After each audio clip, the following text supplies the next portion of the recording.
మహిళలకు సొంత ఇంటి కళ నెరవేరబోతుంది. ఇందిరమ్మ ఇళ్లకు మార్గదర్శకాలు రెడీ అయిపోయాయి. ఈ నెల 11వ తారీఖు నుంచి పథకం అమలుకు కసరత్తు జరుగుతోంది.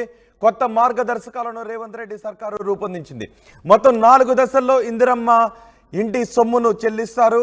అధికారుల పరిశీలన తర్వాత ఆధారంగా సొమ్మును నేరుగా ఇందిరమ్మ ఇళ్ల లబ్ధిదారుల బ్యాంక్ ఖాతాల్లోకి జమ చేస్తారు. స్థలం ఉన్న వారికి ఇంటి కోసం 5 లక్షల రూపాయలు రాయితీనిస్తున్నారు. స్థలం లేని వారికి స్థలంతో పాటు ఇంటి కోసం 5 లక్షల రూపాయలను అందిస్తారు. తొలి దశలో సొంత స్థలం ఉన్న వారితో ఈ పథకాన్ని ప్రారంభిస్తున్నారు. అర్హులైన లబ్ధిదారులకు 4 దశల్లో పథకాన్ని అందిస్తారు. ఫస్ట్ 1 లక్ష రూపాయలు బేస్మెంట్ స్థాయిలో అందిస్తారు. ఆ తర్వాత స్లాబ్ స్థాయిలో ఇంకొక 1 లక్ష రూపాయలు, స్లాబ్ అయిన తర్వాత మరో 2 లక్షలు, ఆ తర్వాత నిర్మాణం పూర్తయిన తర్వాత మరో 1 లక్ష రూపాయలు అందిస్తారు. బిలో పవర్టీ లైన్లో ఉన్న వారికి మాత్రమే ఈ పథకాన్ని అమలు చేస్తారు. మహిళల పేరు మీద ఈ పథకాన్ని ఇంటిని రిజిస్టర్ చేస్తారు అని అధికారులు చెప్తున్నారు. మార్గదర్శకాలు రూపొందించారు. ఈ నెల 11వ తారీఖున ఈ పథకాన్ని ముఖ్యమంత్రి రేవంత్ రెడ్డి ప్రారంభించబోతున్నారు. అర్హులు ఎవరు అనే దానిపైన కూడా చాలా స్పష్టంగా చెప్పారు.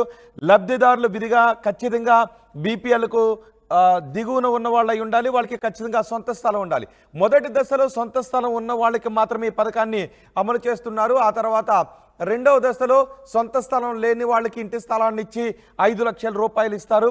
ఒకవేళ పూరి గుడిసె ఉన్నట్లయినా లేదంటే మట్టి గోడలతో ఉన్న ఇంటికి కూడా ఈ పథకాన్ని వర్తింపజేస్తారు. అలాగే మహిళల విషయంలో సింగిల్ విమెన్ కానీ డివోర్స్ తీసుకున్న విమెన్ కానీ ఉన్నట్లయితే వాళ్ళు కూడా ఈ పథకాన్ని అమలు చేస్తారు.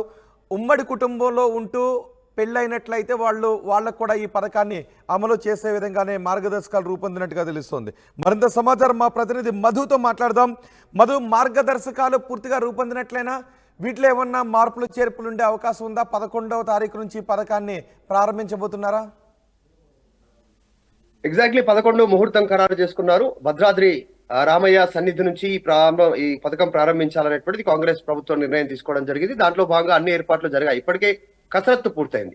రాష్ట్ర వ్యాప్తంగా వచ్చినటువంటి అభయస్థం పేరిట వచ్చినటువంటి అప్లికేషన్లని దాంట్లో అర్హులు ఎంతమంది అనేటువంటిది, మొదటి దశలో ఎన్ని ఇల్లు నిర్మించాలి, ఎవరికి అవకాశం కల్పించాలి, గతంలో ఇచ్చినటువంటి హామీ ప్రకారం 5 లక్షల రూపాయలు జాగా ఉంటే ఇంటి నిర్మాణానికి ఆర్థిక సహాయం చేస్తామని చెప్పింది గత ప్రభుత్వం, గత ప్రతిపక్షంలో ఉన్నప్పుడు. సో ఇప్పుడు ప్రభుత్వం ఏర్పాటైన తర్వాత ఈ అమలు చేయాలనేటువంటి దిశగా ముందుకు వెళ్తా ఉంది. వచ్చే పార్లమెంట్ ఎన్నికలను దృష్టిలో పెట్టుకొని ముఖ్యంగా రాష్ట్ర వ్యాప్తంగా 4,50,000 ఇల్లు నిర్మించాలనేటువంటిది నిర్ణయం తీసుకుంది. ప్రతి నియోజకవర్గానికి 3,500 ఇళ్లను నిర్మించాలి. 119 నియోజకవర్గాల్లో దీనికి సంబంధించినటువంటి ఎంపిక ప్రక్రియ జరగాలనేటువంటిది నిర్ణయం తీసుకుంది. అయితే స్థానికంగా అక్కడ వాళ్ళు వార్డు కానీ గ్రామ స్థాయి కానీ గ్రామ పరిధిలో ఉన్నటువంటి వాళ్ళు అప్రూవల్ చేస్తే వీరు అర్హులయ్యేటువంటి పరిస్థితి ఉంది. ఈ అర్హులకు కూడా ఫస్ట్ వైట్ రేషన్ కార్డు ఉండాలి, ఫుడ్ సెక్యూరిటీ కార్డు ఉంటేనే వీళ్ళంతా అర్హులు.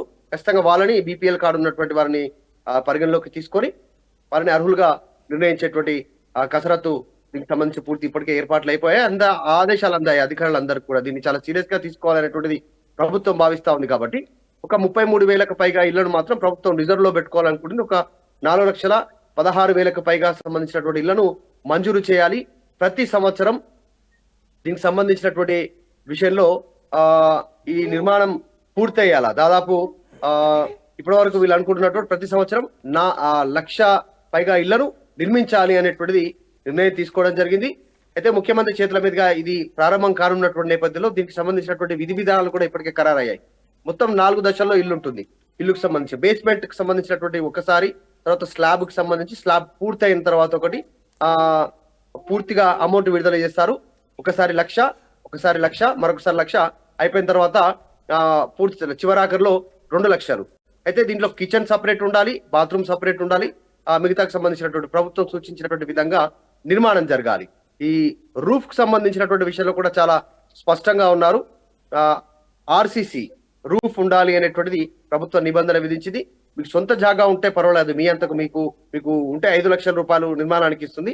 లేదు గతంలో ప్రభుత్వం ఇచ్చినటువంటి భూమి అయినా కూడా పర్వాలేదు, ఇంకా ఖాళీగానే ఉంది, అక్కడ మీరు శాశ్వత నిర్మాణం కాకుండా అంటే సిమెంట్ తో స్లాబ్ కాకుండా రేకులు కవర్ తో గానీ గడ్డితో గానీ పైకప్పు ఉంటే కనుక అట్లాంటి కప్పు ఉంటే అది కూడా ఈసారి కన్సిడర్ చేసేటువంటి అవకాశం ఉంది. పూర్తిగా భూమి లేనటువంటి వారికి ప్రభుత్వమే భూమి ఇచ్చి తర్వాత నిర్మాణానికి 5 లక్షలు ఇవ్వడానికి ప్రభుత్వం సిద్ధమవుతా ఉంది. కాబట్టి ప్రస్తుతానికి మొదటి ఎంపికలో మాత్రం ఆల్రెడీ సొంతగా జాగా ఉన్నటువంటి వారికి, గతంలో ప్రభుత్వం ఇచ్చిందైనా పర్లేదు, సొంత జాగా ఉన్నా పర్లేదు, వారికి ప్రభుత్వం ఈ ఇందిరమ్మ ఇళ్లను అమలు చేయడానికి సిద్ధమవుతోంది. సో ఎటకేలకు రంగం సిద్ధమైపోయింది. 11న ఇందిరమ్మ ఇళ్లకు సంబంధించి మహిళల పేరిట ఈ డబ్బులు జమ చేయడానికి ఏర్పాట్లు పూర్తవుతా ఉన్నాయి. డైరెక్ట్ గా వారి అకౌంట్ లో జమ అవుతాయి. ఎక్కడ కూడా అవినీతికి ఆస్కారం లేకుండా ప్రతి స్టేజ్ లో మొదటి దశలో అప్లై చేసుకున్న అందరికీ కూడా బిలో పవర్టీ లైన్ లో ఉండి రేషన్ కార్డు ఉండి సొంత స్థలం ఉంటే అందరికీ కూడా ఈ పథకాన్ని వర్తింపజేసే అవకాశమే ఉందా? ఎగ్జాక్ట్లీ. జిల్లాలనేమో దీనికి సంబంధించినటువంటి కలెక్టర్లకు అప్పచెప్పారు, నగరాలలోనేమో కమిషనర్లకు అప్పచెప్పారు. సో వీళ్ళంతా కూడా మొదట్లో ఎవరైతే అభయహస్త పేరిట అప్లై చేసుకున్నారో ఇదంతా ఫిల్టరేషన్ చేసే బాధ్యత కూడా వారికే అప్పచెప్పారు. ఇప్పటికే ఒక లిస్టు తయారైంది. కాబట్టి ఈ జిల్లాలలో మాత్రం కలెక్టర్లు నిర్ణయిస్తారు. నిర్ణయించే కంటే ముందు ఆ ఉమ్మడి జిల్లాలకు సంబంధించినటువంటి ఇన్ఛార్జ్ మంత్రి ఎవరైతే ఉన్నారో ఆ ఇన్ఛార్జ్ మంత్రి సూచించిన వారికి ఈ లబ్ధిదారులకు సంబంధించినటువంటి లిస్టు తయారయ్యేటువంటి పరిస్థితి. అంటే నియోజకవర్గానికి 3,500 మంది సంబంధించినటువంటి లబ్ధిదారుల ఎంపిక చేయాలనేటువంటిది ప్రభుత్వం భావిస్తా ఉంది. గత ప్రభుత్వ హయాంలో డబుల్ బెడ్రూమ్ పొందినటువంటి వారు దీంట్లో అర్హులుగా ఉండేటువంటి అవకాశం లేదు. కాబట్టి ఈసారి కొత్తగా మొన్న తీసుకున్న అప్లికేషన్ల ప్రకారమే ఈసారి లబ్ధిదారుల ఎంపిక ఉంటుంది. త్వరలోనే అంటే 11వ తారీఖు రోజున ఈ స్కీమ్ ప్రారంభం కాబోతా ఉంది. దానికి సంబంధించినటువంటి అర్హుల పేర్లు ఇప్పటికే ప్రభుత్వ అధికారుల దగ్గర ఉన్నాయి, ఆదేశాలు ఇచ్చారు ఆల్రెడీ శాఖకు సంబంధించి. త్వరలోనే ఇందిరమ్మ ఇళ్ల పథకం ప్రారంభం కానుంది. రైట్ మధు, ఇల్లు లేని వాళ్ళకి, సొంత ఇంటి కోసం ఎదురు చూస్తున్న వాళ్ళకి ఇది గుడ్ న్యూస్. ఇందిరమ్మ ఇళ్లకు మార్గదర్శకాలు రెడీ అయిపోయాయి. ఈ నెల 11వ తారీఖు నుంచి పథకం అమలుకు కసరత్తు చేస్తుంది రేవంత్ సర్కార్. కొత్త మార్గదర్శకాలను ఇప్పటికే రూపొందించారు.